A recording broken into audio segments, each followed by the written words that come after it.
What's going on, everyone? Welcome back to the show. So how are we doing when it comes to finances? And I want to talk a little bit about this. There was a poll that was posted, and I'm going to show you guys this poll and how people feel about the cost of groceries, the cost of childcare, the cost of everything. So we're going to talk a little bit about that today.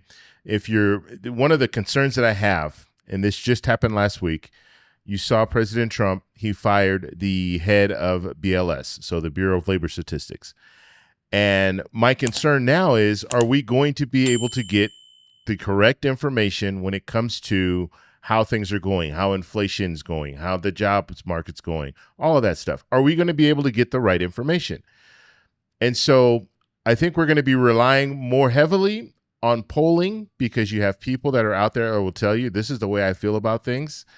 But when it comes to inflation numbers, we'll have to see. Next week, we're going to find out. We'll get the inflation numbers. We'll see what they look like. This is very important, especially for those of you who are receiving Social Security benefits and who rely on a COLA increase, because this is going to have a major impact on COLA. We'll have to see if the numbers are around the same. So if it's around 2.6, 2.7%, that's what we've been looking at. At least that's what we saw last month. July is the first month that they are going to use to calculate COLA. So it'll be July, August, and September. The information that comes out in August is going to be for July.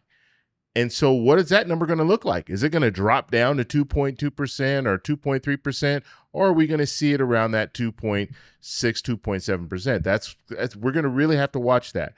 If it drops down, and I'm talking about inflation, the CPI, CPIW is mainly what we're talking about, but if it drops down to 2.2% or 2.1%, I don't know if that's going to be realistic, because we would look at in June, we'd look at it at 2.6, 2.7%, and then it's going to drop all the way down to 2.2% in July.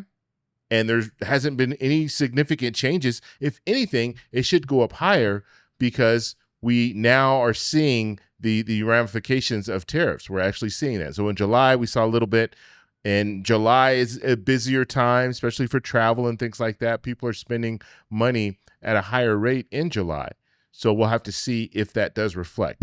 So anyway, I want to show you guys this, and let me go right over to it, and we'll take a look at this polling. And this is an Associated Press NORC poll, and this was conducted with 1,437 U.S. adults, and it was conducted on July 10th, between July 10th and July 14th. And the margin of error here is plus 3.6, plus or minus 3.6. Okay, so let's take a look at this. And looking at the title, it says, most U.S. adults are stressed about grocery costs. Okay, so let's move down.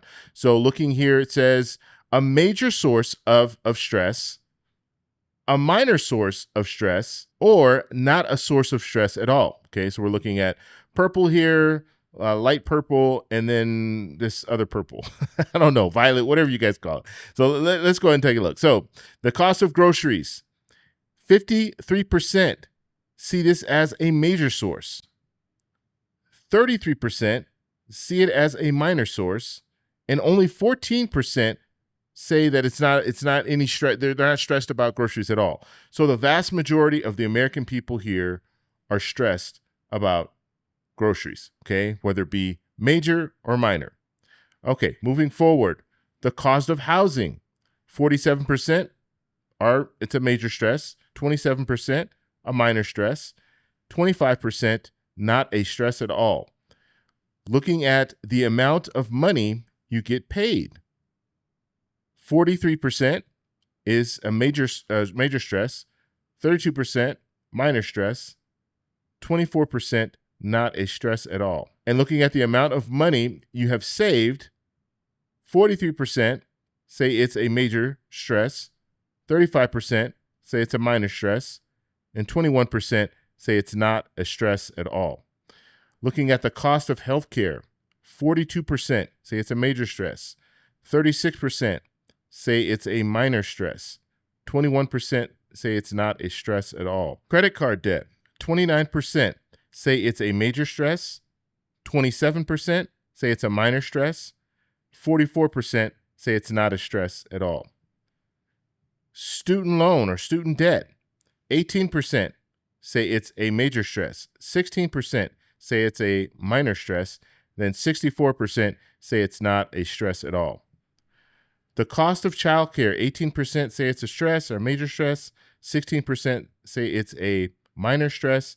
And then 65% say it's not a stress at all. So looking at some of these where you see 65%, 64%, when it comes to credit card debt, 44%, these numbers are pretty high when it comes to not a stress at all. And that could be as a result of people just don't have credit cards, or people don't have children, or people don't have student loan debt. So it's not going to be a stress for them. So they'll say not at all. But when we're looking at some of these other categories, especially when we're looking at groceries, I mean, 53% say it's a major stress and 33% saying that it's a minor stress. And so people are stressed right now when we're looking at groceries. They're going to the grocery store. They're seeing that prices are not coming down. And remember, that was the promise. President Trump said day one, we're going to get prices down. We're going to start working on getting prices down. And we're now more than 6 months in, and we're still looking at the cost of groceries, and they're not coming down. If anything, they're going up. You know, I went, and now I'm outside of the country. But when I was in the U.S. just last month, purchasing groceries, and the prices weren't going down.